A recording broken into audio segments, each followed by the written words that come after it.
Hello बच्चों, let's see this question. Equation of common tangent of y square equal to 4ax and x square equal to 4ay is option A x plus y minus a equal to 0, option B x minus y minus a equal to 0, option C x minus y plus a equal to 0 और option D x plus y plus a equal to 0. तो बच्चों इस question में हमें दो parabola की equation provide की हुई है और बोला जा रहा है कि इन दोनों पैराबोला के लिए जो कॉमन टेंजेंट है उसकी इक्वेशन क्या होगी. तो क्वेश्चन पे प्रोसीड करने से पहले हम इससे रिलेटेड की कंसेप्ट को देख लेते हैं. तो बच्चों की कंसेप्ट में हम देखेंगे कि जो parabola y square equal to 4x हमारा पैराबोला है, इसके लिए टेंजेंट की इक्वेशन क्या होती है. तो यहां पर हम लिख सकते हैं equation of tangent having slope m for parabola y square equal to 4ax. तो यहाँ से अगर इसके लिए स्लोप m वाली टेंजेंट की इक्वेशन को हम राइट डाउन करें तो वो हमारी होती है y equal to mx plus a by m के इक्वल. ये हमारी इस पैराबोला के लिए स्लोप m वाली टेंजेंट की इक्वेशन होती है. इस कंसेप्ट को माइंड में रखते हुए हमारे क्वेश्चन की तरफ आगे प्रोसीड करते हैं.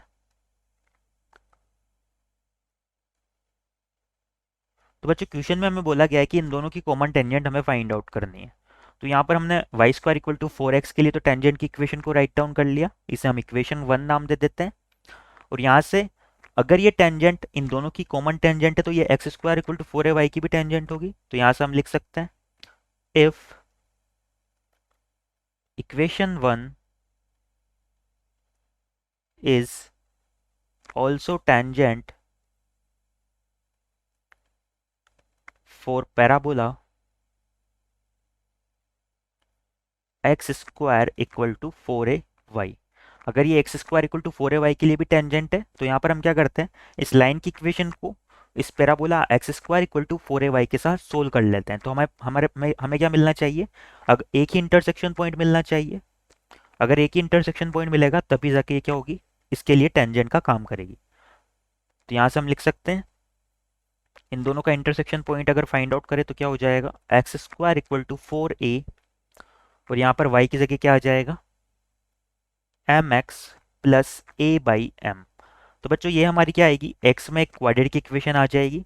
और यहाँ से हम लिख सकते हैं कि ये जो इक्वेशन आ रही है इसका क्या होना चाहिए, एक ही रूट पॉसिबल होना चाहिए. तो यहाँ से हम लिख सकते हैं दिस इक्वेशन हैज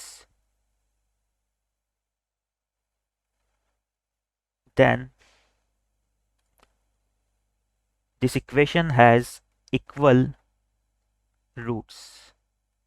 यानी कि इस इक्वेशन के क्या होने चाहिए, दोनों रूट्स इक्वल होने चाहिए. तो यहाँ पर मैं क्या करता हूँ, सबसे पहले इसे सिंप्लीफाई करने के लिए हम इस पूरी इक्वेशन को m से मल्टीप्लाई करते हुए स्टैंडर्ड क्वाड्रेटिक इक्वेशन की फॉर्म बना लेते हैं.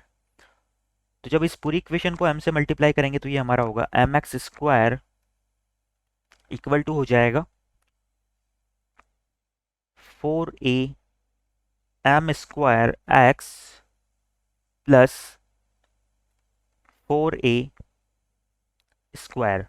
सारे टर्म्स को मैं एक साइड में लेके आ जाता हूँ तो ये हो जाएगा m x square minus 4a m square x minus 4a square equal to 0.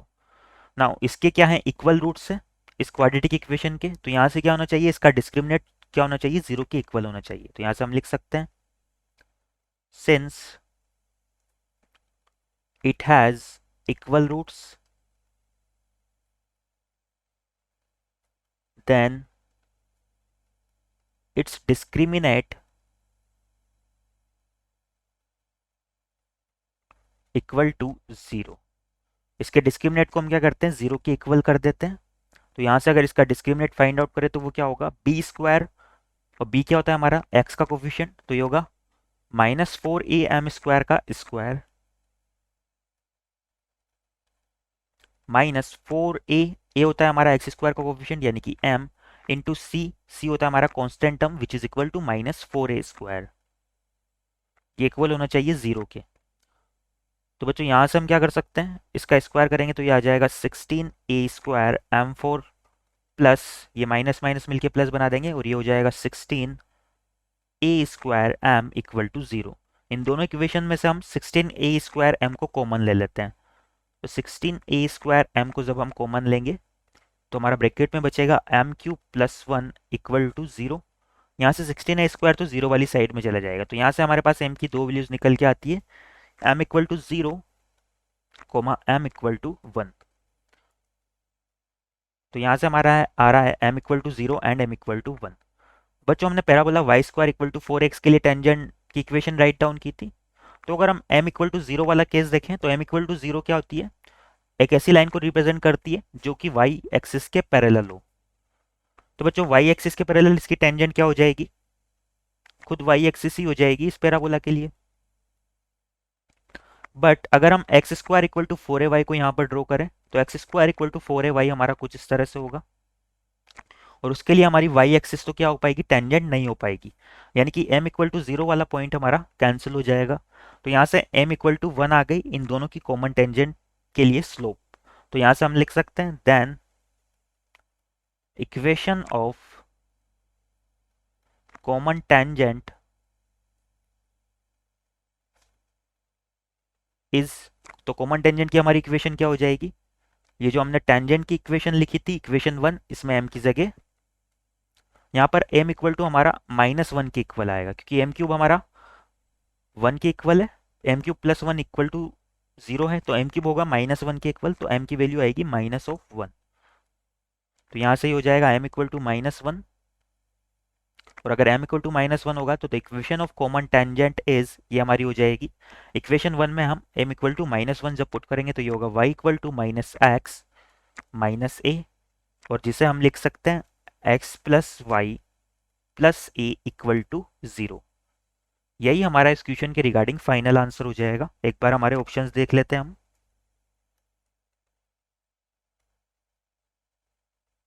तो इस क्वेश्चन के रिगार्डिंग हमारा option D x + y + a = 0 ये करेक्ट हो जाएगा।